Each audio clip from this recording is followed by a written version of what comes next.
I'm Sarah Lunsford, and thank you for joining me today on our first episode of Journeys, which takes us on our local residents' journeys through their lives. And I'm so excited today to have Conrad Levasseur with us, who is actually the very first Poet Laureate for Calaveras County. Hi, Conrad. How are you doing? Hi, good, Sarah. Thank you for joining me here today. Yeah, thanks for being here. Right. So how did you end up being Poet Laureate? So we're starting forward in time, and I'm sure we're going to go back in time.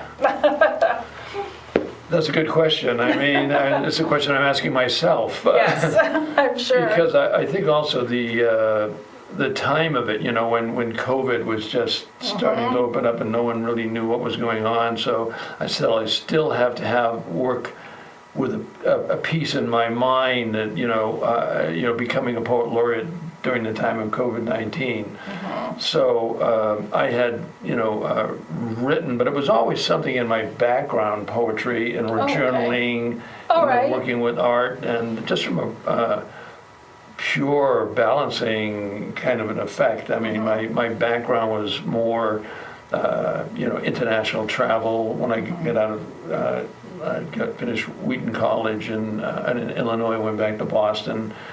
And I was interested in writing. I started probably journaling there instead of writing poetry, but I never studied it. I never studied writing, never studied like poetry or anything.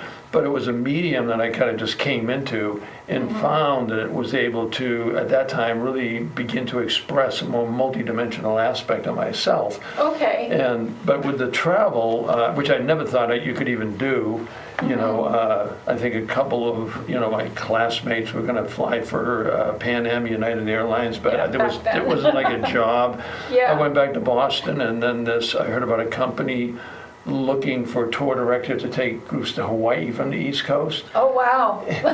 So I said, you can actually get paid for doing that? Exactly. And, they wound up hiring me. They're very successful with some of the big all-inclusive deregulation was happening, a lot of the first all-inclusive travel. So there were large groups. They're very successful. They sent me into, Europe and then into the Orient and Southeast Asia, guiding groups. Wow. And then down to South America. Came to San Francisco in 1970 to help open a little division there. And then basically I wanted to work with, I was still single at that time. They wanted me to get into management. I really wanted to deal with small groups and travel more. So I tracked out every travel company on an international level. Came up, so I put that in motion. This TravCo, Travel Corporation of America, who were originally out of Chicago, and then created a building down in Newport Beach. So, and then I also got licensed as a wild river rafting guide. But all this added actually to your travel experience. It was all going in, and so I mean, I was so in the summertime, I was a river guide in California, Utah, Oregon, Idaho. And then in the winter times, I started taking groups. I started leading photographic wildlife safaris all over Africa. I did archaeological trips in Central South America. I did, and I was literally wound up, over time, going to taking groups to about 120 countries. Wow! And I mean, when I got into a relationship and kids came along, I had to modify it a little bit. So the element of that is that, a couple things, because then at some point I didn't want to be out of the country all the time, and I wound up handling West Coast sales for the company, and I never saw myself as a salesperson. That would be the last thing I would say, but I seemed to be a good salesperson because really what I would do is I was telling stories of places I'd been to and talking about culture and language and just people and places from from tribal cultures to the most sophisticated. But in the middle of that, I mean, I was always, I was pretty busy just guiding a group, but I think poetry was a medium when I'd have moments where I could just write down. That was my photographic. I didn't take pictures of myself because I had to keep my eye on all the photographers. I had schedules to keep. And I felt, and I should maybe back it up a little bit, where I was deeply influenced by, one of our astronauts speaking, Rusty Schweikert, when he came back from a walk in space, or a space flight. And he said, he had an opportunity, like for an hour, he stepped outside the spacecraft when he didn't have any technological engineering responsibilities, and the craft was going over one continent after another. And he said, I stepped back into that spacecraft, and he said, my whole life had changed. I didn't really fully realize it at the time, but I intuitively sensed what I before only intellectually known, that we were a planetary culture. Global citizens. Oh, interesting. And then also, getting those first shots of this marble in space that we're all looks so on. beautiful. On that level. Well, I hadn't traveled at that speed, but when just hearing him articulate that, realized that that's what I had, when it happened to me. Yes. That I had become, I thought and felt much more multicultural and multidimensional, and not as linearly as I might have been schooled, Yes. not to negate the importance of that. So, so how do you get a hold of that, and what do you do with that? So, I had a role. We all have a persona that Yes. we take on in Yes. culture, and especially one you have to find that's going to pay the rent Yep. and put the food on the table. Exactly, yeah, for sure. And so then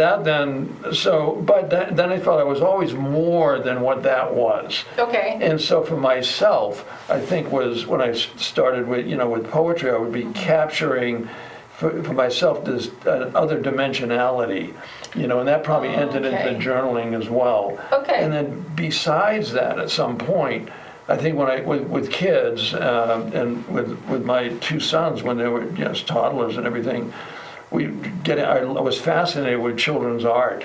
And we'd be on the floor painting, doing finger painting and painting it's walls so free, and right? the appliances and everything else. And Yeah.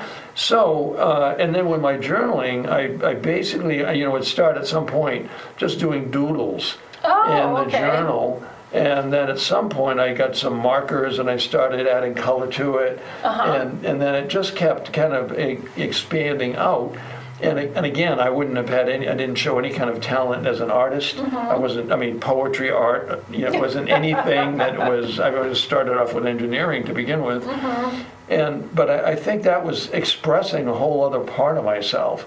And I think also what happened, I knew, again, that wasn't anything I was going to get paid for. Yeah. But I think over time I began to realize that it was creating kind of, I would say, a poetic eye that I think we all have. It's creative, that sense of creativity. Okay. And that we are more than what we appear to be. When to be on that sense. And so then I started creating these journals, multidimensional journals. Okay. And if I had to think of myself as an artist or a poet, I wouldn't have done anything. Okay. So because I would have had some academic kind of criteria, or I was going to have to teach or on that level. So my level of teaching, it took a different shape and form. Yes. And so what that did was for myself began to express. I thought for my kids, I used to think when they're older, they'll see me as more than just whatever that dad, provided the job thing. And there was this other dimensionality. And so so I filled up all these books over time with using artwork and color and poetry. Okay. And so I said, these are my first books. Instead of thinking, how am I going to publish it? I said, it was more just doing it, Okay. And so it helped balance. It started to balance my own, your own self, so to speak. out. Yeah. So, removing the label from what you were doing sounds like it freed you up to become something even other than what the label was. Exactly. Okay. Yeah. And I felt everybody has that and expresses it in various different ways. But it was that dimensionality. I know, like at Ironstone Vineyards, I wound up doing a couple and a half dozen profiles of employees there. It could have been, the dishwasher, it could have been the gardener, the people that worked in the tasting room. And I would just, try to get, because everybody always so busy, get 30, 40 minutes to sit down with them and then, write up like a 2-page profile. And I wouldn't know what that was, but I always thought there was like a creative thread in everyone. Okay. That they didn't even know themselves, because people would say, oh, no, I never did anything. That's nothing. I have nothing to talk about. So I said, well, let's just sit down and see what happens. And so I'd find that thread, and it would unravel this other kind of dimensions in a person that was really important in their life, spiritual or spirit-oriented. And then some of their fellow employees, what was rewarding. So that was really a gift to me to find that time. And so they didn't even see it until you kind of tugged at that thread, and they saw it sort of in I imagine it was a written profile. Yes. So they read about it, and then they see themselves with a different eye. Exactly. Okay. And then some of their, colleagues, I would hear from them, they would say, wow, I've worked with this person for 3 years, and I had no idea of those elements that were inside them. Then you know you've written a good story, then right? I would know it was a good story. And so it was, but in a sense, it was that kind of multidimensionality that was really, I found, trying to expressing itself. But a lot of it just was, was building up, and I wasn't doing anything directly with it. Okay. And at some point, I was being encouraged by people to begin to, put something together to publish things. So I wound up publishing like 7 books of poetry. Wow. And that basically could be anything from, the adventure trips, dealing with wildlife in Africa, or close encounters with some of the big game, and or tracking mountain gorillas in Rwanda, or the opposite end of that would be, I found myself for a period, before I met Margaret, of a relationship of the last 40 years. I was a single parent when my boys were like 2 or 3 years old. So at some point, and that was the last place I would ever expected mine to be, but it suddenly dawned on me, I equated it was being equal to being dropped naked in the jungle with no supplies or provisions. That is true, right? Literally Parenthood is a little like that. land. Nobody trains you. You have no provisions. You just have to do it, right? But it was the You have same. 2 little lives in your hands. No, exactly. And so it was the same thing, It was like, but it was almost like that image we always would, picture, my picture of, what the challenge or adventure is would always be like in relationship to going into jungles or mountains or whatever it might be, that outdoor, whatever, fill in the blank. Yeah. But I mean, just kids alone, is that it was such a multidimensional challenging, I would equate it as being, and for me, the humor behind it was that all the adventure stuff and everything that I had done up to that point was but a preparation to be able to deal with that. Which tells you something, because you have been to the deepest, darkest jungles, right? Yeah. So it's just, but how we look at things in our Yes. mind and exploration of our mind, which I think that's what's, and a lot of that's what's really happening. We're redefining who we are, and we're being affected by every other culture. And it doesn't mean that it's easy, but I think the interconnectedness was so apparent. On another level, like with COVID, it just shows us like the shadow side of how connected we are. Absolutely. And it's beyond, whatever we think politically or anything else. It's just, it's a challenge of what my kids, my grandkids will be kind of dealing and facing with. So, yeah, for sure. So anyways, in all of that, which was more in the background for what I was doing, but again, my persona when I started working at Ironstone, like as concierge, and then representing them locally, regionally, statewide, and community relations. So it was always being kind of directed out to the wine industry, and to a lot of the all the cultural elements in the within the county itself or the region. So but the poetry part was always, people were aware of it, but it was, some people were close friends. All right. So it's this is like a long, winding way around your original question, right? How did I become, Poet Laureate? So I wasn't looking, I wasn't aspiring to that. Okay. But at some point, a number of people, with the Arts Council and other organizations who were a little bit aware of what I had done on that level, were saying to me, why don't you should really, look into and throw your hat in the ring for this. And I'm like, well, this is not a great time to do that. But it was almost like, I mean, Linda Torrin in particular, who's taught, school for years and is very much writing and a poet herself. Monica with the Manzanita, which was an arm of the Arts Council, and others were encouraging me to do that. And so at some point, I think I was saying specifically to Linda, I said, well, could we wait? Isn't it a better time to look at this because the unknown of COVID? Yeah, you just don't know. And Linda made a statement. She said, and she had worked with the library system, and she said, I've been working for the last 10 years to get this instituted, and she was afraid that it might just slip again through the cracks because and that's what happens. It's through the library, it's through the state. And so when she said that, and she's a longtime friend, and I just said, okay, I'm gonna, I'll do it. But I was doing it more just out of the honor I felt in relationship to the work that she and Monica and many others had done on the arts level. Work, and so I just said, all right, I'm going to write down my iPad. And she said, send me. First of all, I couldn't. Where's the application? Yeah. I couldn't find it. Send me it. So she sent it to me, and I sat down and I. Just like it was like a job application. I said, well, I can't write it like this, but this is what I've done. Yes. And so then I just threw it out there, and then before I know it, when the committees and everything looked at it, they just said, you're really right out there. So you're the front runner. You're our number one. What? Guess what? You are You're number one. You are the Poet Laureate of Calaveras County now. So. And then it was a little tricky because of COVID and everybody's self-isolation to be able to do other than Zooming, so now some things are coming up, and the period we're in now with the whole thing is, for me, everything was always interactive because I've given a lot of talks around the country, in relationship to travel.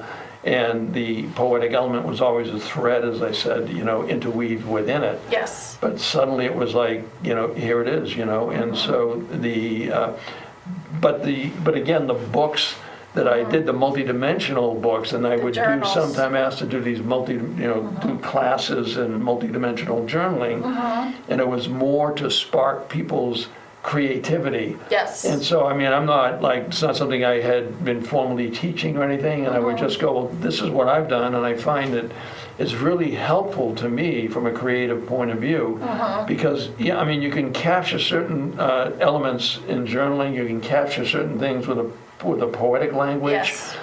But then the art element of it, again, if I thought of myself as an artist, I don't think in schools anyone would say, hey, you've got some really artistic talent. But it was a way of how do you grasp, for me, thinking of all, almost like the mystery or the miracle of all of this happening all over the planet at once, simultaneously. Absolutely. And everyone feeling that they're a center of the universe in some way or another. Yeah. And that's universal. And that's universal. Yes. No matter where you are. You could be in a tribal culture in West Africa, or I'd be in Papua New Guinea, or I could be in Sydney or London, and no matter where you are in that kind of in culturalization, you think that is it, and you are it, or the group that you are exactly is it, and everybody's thinking that all over the world. All over the world. So, and they think not them. Exactly. I don't know what that says about humanity, but that is the reality, right? It's reality. At the same time, it's like being, for me, it's being aware that everyone is that simultaneously. And see, that's where you have that experience of traveling to so many different places, experiencing so many different cultures. It's not like maybe a normal, quote, world traveler, right? Maybe goes to 5 or 10 countries. You've actually gone to hundreds and hundreds, even countries that people don't even know exist, right? And into the tribes, into the jungles, into the cities, which are jungles in and of themselves at times. So, for you, your perspective is much more precise and general at the same time, Yeah, right? yeah. Which is kind of life. Yeah, it is. And so what you were saying is like when I worked for this Trevco, a travel corporation in America, handling West Coast sales for them, and I had gotten into China when it was opening up in the early 80s with groups, and I had always was curious about wanting to get in there. Yes. I knew it was going to happen, and then I also took in some of the first groups into Tibet. And Wow, Tibet, to me, okay. was literally the rooftop of the world. I mean, and so being able to go into Tibet in the early 80s, I figured that you could go anywhere on the planet. It was accessible, except, I mean, depending on the political situation Exactly. and all of that. But at one point, the president of the company, the vice president of the company, just basically asked me they wanted me to go back into Tibet, but I didn't have the responsibility of a group, but just to explore other areas, Okay. to open up a more expanded possibilities of trips. And so I said, oh, that's great. I don't have to take a group. And so I started to prepare myself for that, and psychologically was looking forward to it, and then all of a sudden I got a call from the company, said, no, everything, the priorities changed. The president of the company wants you to come down to Los Angeles and update the territory like you did in Northern California. Well, going down to Los Angeles was the last place Was I not- wanted yeah, to do, not quite as or the exciting. general AA area. I mean, just to even fathom, like the freeways down there. So I was not a happy camper at first I hearing bet. that, but I'm knowing there wasn't like a choice. It's like, Yeah. no, you got to do this. And then suddenly I just started seeing myself kind of laughing to myself, and I'm going, this is a total setup, because having prepared myself to think of going, it was easier for me to go to Tibet than it would be to Yes. LA. And so with that, it was almost, then I said, okay, I've got it. Like the universe, we're all putting out thoughts and prayers Yes, all the time yeah. without even calling them that. Yeah. Every thought is Every being heard in intentionality. some dimensionality. And so I approached LA like I would be going to the Amazon jungle, and I think that's what your Which comment is, made. yeah, It very is apropos, really. So we're actually. saying what really is a jungle, or what is a wild space? Well, I approached it as going into an unknown wild space. And with that, I just then changed my whole frame of reference to it. And so I got and at some point I said, you need a native down here that speaks Yes. this language and knows the freeways and knows the trails. And somebody that lives down here, I can't do that and do these other things. Yeah. And I think one of the senses of after that is my younger son, Ian, who's a director of photography and embedded in LA. And he's always, when I talk to him, he's like on the freeway or they're always going picking up someplace equipment and or- going yeah. somewhere. And I mean, he's all around the country and the world.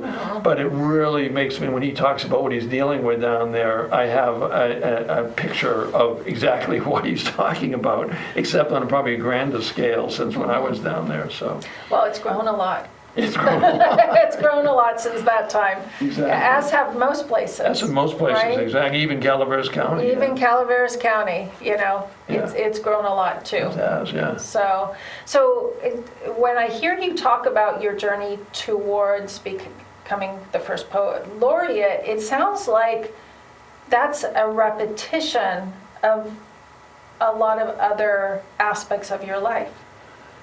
I think it is, and I guess I haven't thought of it like that, but it is. It does draw from those elements, and again, I mean everybody sees drawn to the exotic. I mean, everyone sees paradise as the place out there, and they Yes. don't realize that it's right where we find ourselves. I mean, so people are traveling here, whether it's to California or it's to San Francisco or to Calaveras County now, Yes. and to see something that they might have had in their own backyard, but they're not seeing it. So, but to me, it's always, everything to me is also behind the scenes. It's like it's ordinary as well. Yes. I mean, because I also was writing about kids, as I said, whether it was a single parent or when their kids are growing up, and and living in the foothills and being up in the mountains in my own backyard. So it was always right there. And I mean, when we moved to Calaveras County, UC Berkeley's International House had gotten a hold of me back, like in 1980 to consider a summer program, this international student program. And so when we moved up here, and I had run, the Stanislaus River before the Maloney's Dam, the Tuolumne River. So I really liked the county. It was a little bit different then, but it was probably one of the poorest counties in the state at that time, but I thought it was one of the wealthiest because it was so pristine, unknown, and undeveloped. Yes. But I knew it was just a question of time before others would start discovering it as well, like I'd seen all over the world. So it's that the mystery, the magic, the mystery of all of it. But it's always, to me, I had to bring it back down to an everyday level. It's like, like theater, and the theater performances, and then there's all the backstage and all the things that help make the performance. It's all the background. Oh, the background and all the people that are working to make it happen. And I think the same thing like at Einstein is this incredibly beautiful stage setting with all these multiple stages there.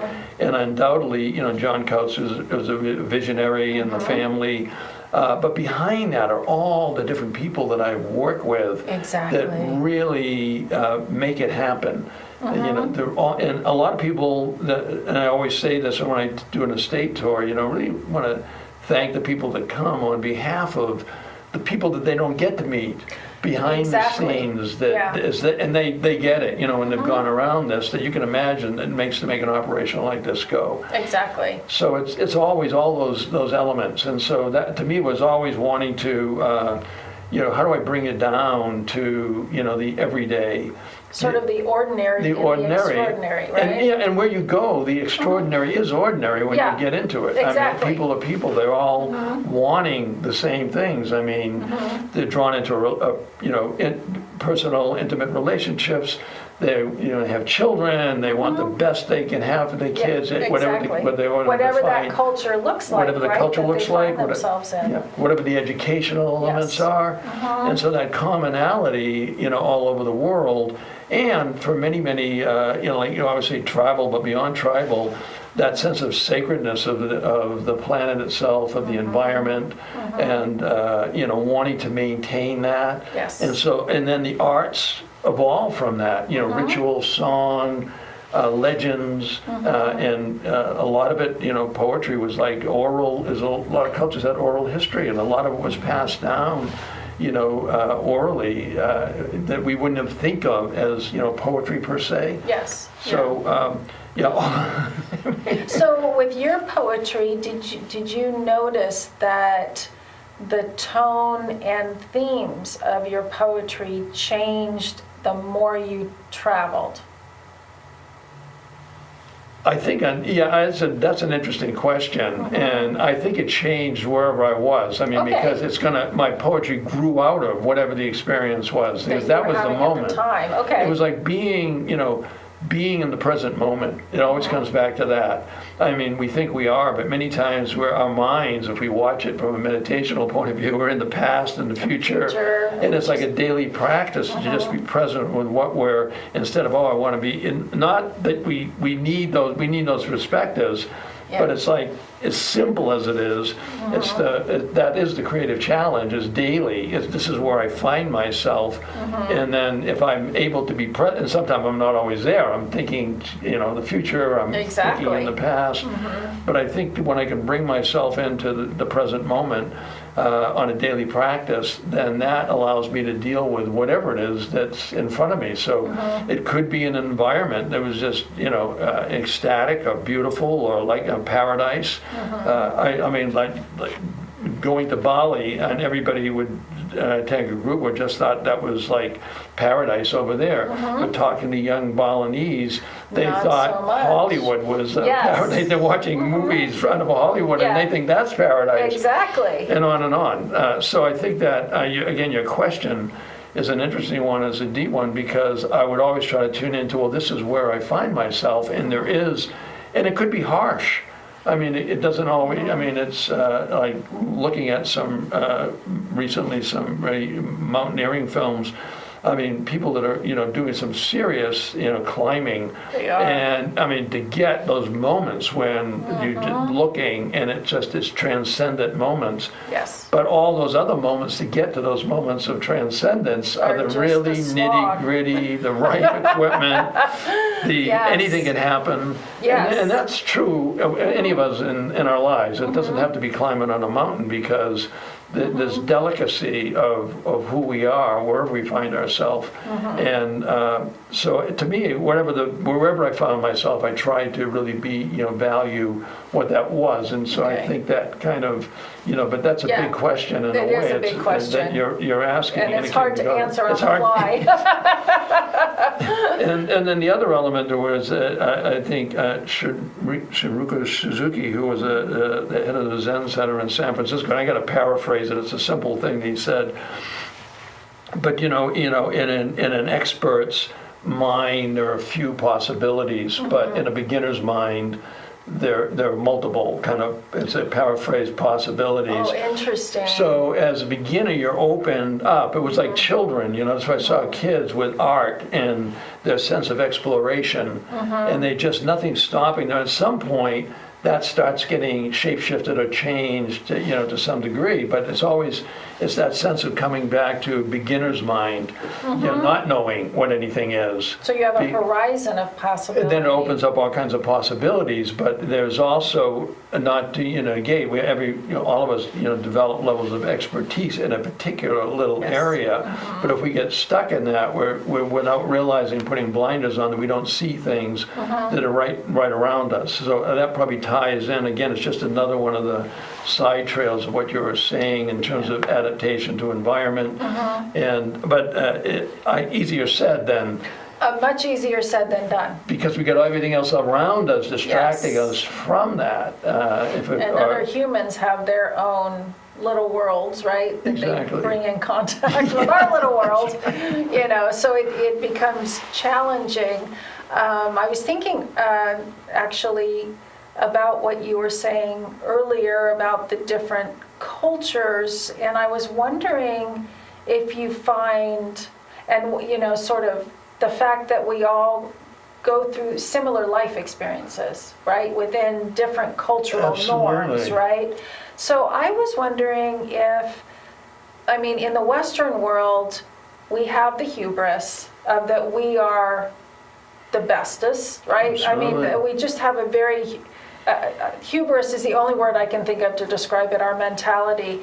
And in your travels, have you found that has removed us from the ground we walk on, rather than, or keeping us connected with the ground we walk on, rather than being in a, quote, primitive culture, and they are maybe more connected to the ground or to the earth? Have you seen that? I think, another really big question. No, it's a great question. It really is. I think it's an important one, because I think when I start to travel, the image that gets passed on, whatever, through, studies, college, whatever it is always looking at other cultures that we would name them like primitive, but primitive is something backward that has to yet be developed. And for me, what struck me right away was the exact opposite to that. Now, given, a lot of, tribal cultures will, like, imperialistic, colonialistic attitudes were taken, some of them were taken out of what their roots of their cultures were. But those that maintained, or the leaders or the elders that maintained a level of connectivity to that, to me it was like they were very highly sophisticated and highly developed. And their language was but it might not just be a verbal language. It could be just in a sense of intuitiveness, a sense of at oneness, and it's like, and I couldn't. If I was just literally dropped into the jungle, I would want to have a local, which I've been in. I want to have a local guide with me to be able to get out of there, right? Because there's no way, I'm not trained on that level to be able to. I can navigate with the guidance of one of the locals, but less now than I was able to in those days. But I think that the question is that was what really struck me, as how highly developed, the adaptation of the species. I mean, that's what always amazes me, these migratory patterns are everything traced back like to the Olduvai Gorge in East Africa, and then everything kind of moved out from there over millennia. Over time. Whatever time you want to do it, they keep predating so much. And the ability for culture, the species to just take on the shape and form, and in the extreme environments and everything in between, that sense of adaptation. And with that is a deep, history. Yes. And so that was one of the things that really, again, made me, open me up to that sense of realization and honoring, the cultures that we're carrying with them. There's a certain thread of wisdom that cultures have, that they have with them, and there's a lot to learn.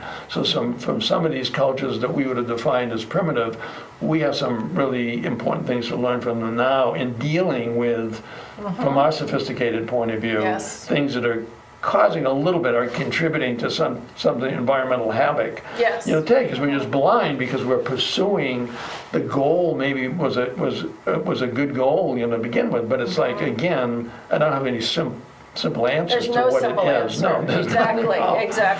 I mean, it's a simple approach to dealing with it, like beginner's mind, but at the same time, that is to use our other parts of our perception and brains that we're not necessarily tapping into. And out of that, and now, moving now into a dimension beyond my lifetime, the kids and grandkids with the technology coming in.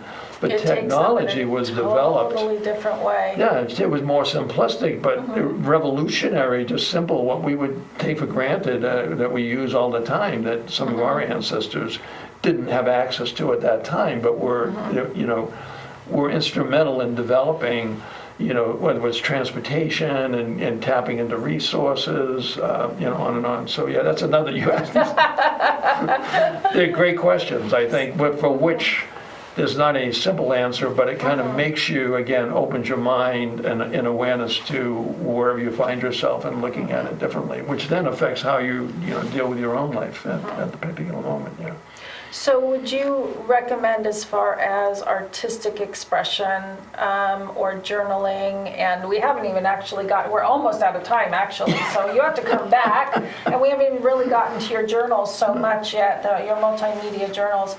Would you recommend to people that they explore that part of themselves, not label it as a writer or an artist or anything that will limit them, but would you recommend that they pursue that so they can find out more about themselves? Yeah, that's another good question, and it's like, it really depends on the person, but people that are inclined to do that, sometimes the hardest thing is for people to start, with it. Yes. I mean, now, when I said I started with doodling and coloring, now I forgot the woman's name, but I noticed they're called adult coloring books. Yes, they do. With all these, some which are intricate, phenomenally popular. intricate designs. Yes. Well, I was starting, and mine became more and more intricate, but I wasn't thinking. I was just doing it and feeling, And that was a different kind of a meditation. Writing is one thing, and the element of poetry is another thing. But just color, and just to feel free to explore color. Yes. And if I thought, it's going to be this or that way, and not to negate the levels of painting or something where people have highly, specialized and developed extraordinary stuff. But it's also interesting when I started to see these books show up, like in a bookstore, where it's the coloring book, and that people, that instead, you don't have to write just color it. Yes. Just by coloring, it allows you to let the mind kind of, drop, so to speak, and rest, in a way. And then I remember a workshop that I had done some time back, and one of the women was really inspired by it. It was connected with New Dimensions Radio Foundation, which is an international, organization. And Michael Toms, at that time, and his wife Justine, who founded this, Michael was doing a deep listening seminar where he was getting people to look at other, dimensions over there. And he asked me if I would just do a random, kind of a workshop. And one of the women was so, inspired by it. She said, I have a friend of mine who's, is an amazing artist, and she's got this great studio, and her husband really encourages her to do all this. She's got all the right materials, but she can't get started. Oh. And then but she said this. What was she going to do? She had a place on the coast in Mendocino. And she said, I want to take her there on a getaway weekend. And she wound up doing that. And she said she had a big table there. And she had gotten papers and things and just colors and things and just laid it all out. And she said in the process, the woman realized in the process of this, we're going to just play with this stuff. Yeah. And so they did that. And suddenly it was like, she said, then the woman, it gave her the license, The freedom. to be able to, she's got all the materials, everything is in place, but it was not, something was missing, and all she had to do was, Permission. just permission to do it. And so I thought that inspired me Yes. to hear that on an extreme, level of it. Yeah. So I think for some people, it can be a spark, Okay. for that. And there's many different kind of sparks that can, set that off. So this is just one of the kind of elements that I found that was helpful to me that really didn't make me a known artist or anything for periods of time, but I think it undoubtedly helped me to distill it into other things that I was doing in relationship to, with the travel or talking about cultures and places. Well, we are out of time, but thank you so much for coming on. And like I said, you have to come on again and we'll talk about your multimedia journals. And if you guys want to go and check out Conrad's books, where can they find your books? That's the well, it's you in the ashes of our places on Mountain Ranch. They're